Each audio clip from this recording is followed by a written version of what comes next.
In a world much like our own, where laughter filled the parks and stars twinkled in the night, a strange hush began to fall. One evening, the city of Gleam greeted the sunset not with its usual vibrant colors, but with a creeping gray. The brilliant reds, sunny yellows, and deep blues of the world started to fade, as if a giant eraser was wiping them all away. The flowers in the gardens, the toys in the windows, even the colorful sprinkles on birthday cupcakes turned a dull, sad gray. The world was losing its joy, its vibrance, its very soul. What could steal the colors from the world, and who could possibly bring them back? In the heart of the colorless city lived a group of remarkable friends. There was Leo,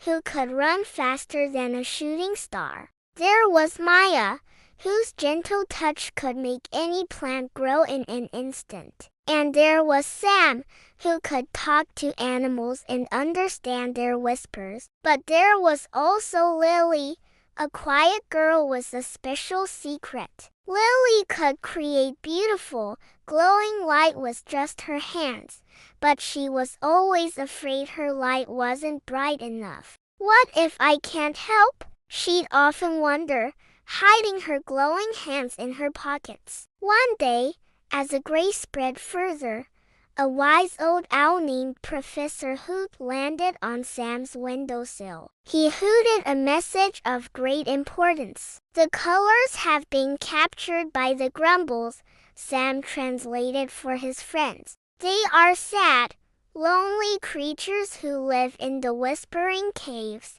and they've hoarded all the colors because they don't have any of their own."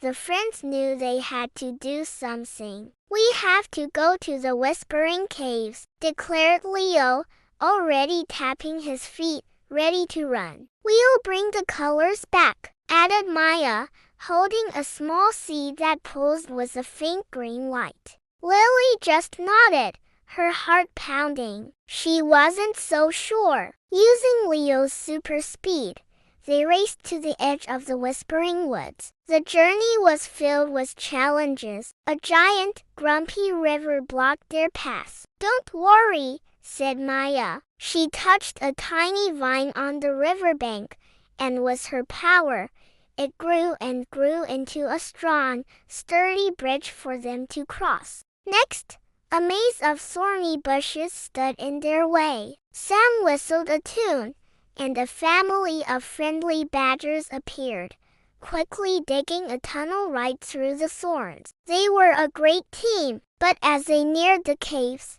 the air grew colder and the grayness felt heavier. Inside the cave, they found the Grumbles. They weren't scary monsters, just small, gray, blob-like creatures huddled together, looking miserable. All around them were glowing orbs, each holding a stolen color. The Grumbles shivered and whimpered, clutching the orbs. "They're not mean," whispered Sam, listening to their sad little noises. "They're just lonely. They think the colors will make them happy, but they don't know how to use them."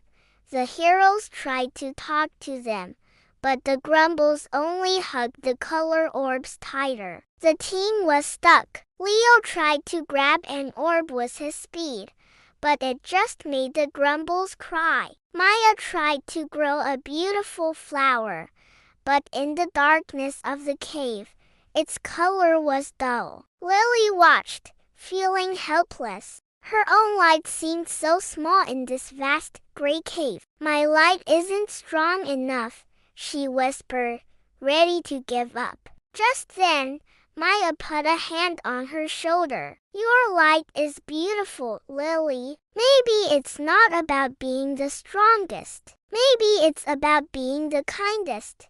Leo zipped over. "We're with you, Lily," Sam added. "The animals believe in you, and so do we." Taking a deep breath, Lily looked at the sad, shivering grumbles. She didn't try to take the colors. Instead, she stepped forward and opened her hands. A warm, gentle glow poured out, soft and inviting, like the first light of dawn. It wasn't a blinding flash, but a kind, steady light that pushed back the shadows. The grumbles blinked, their big eyes watching her. Lily smiled, and she poured all of her friendship, her hope, and her courage into her light. The warm glow touched the first grumble, and to everyone's surprise, a faint pink blush appeared on its cheeks. The other heroes understood. It wasn't a fight. It was about sharing. Leo used his speed to zip around the cave, creating sparkling trails of light. Maya made tiny, glowing flowers bloom all around the grumbles. Sam guided little fireflies to dance in the air. Together, their powers mixed with Lily's light, creating a breathtaking symphony of warmth and friendship. The grumbles began to smile. One by one, they gently rolled the color orbs toward the heroes. They realized that the light from friendship was warmer and brighter than any color they could ever hold. As the orbs were released, the colors burst forth, flowing out of the cave and back into the world. The sky turned blue again, the grass green, and the flowers bloomed in a riot of color. The city of Gleam was more vibrant than ever before. The grumbles, now with little hints of color themselves, waved goodbye, no longer lonely. The heroes returned not just as a team, but as a family, knowing their greatest power wasn't speed or nature, but the love and courage they shared. And in a world full of color, they learned that the brightest light of all is the one that shines from a kind heart.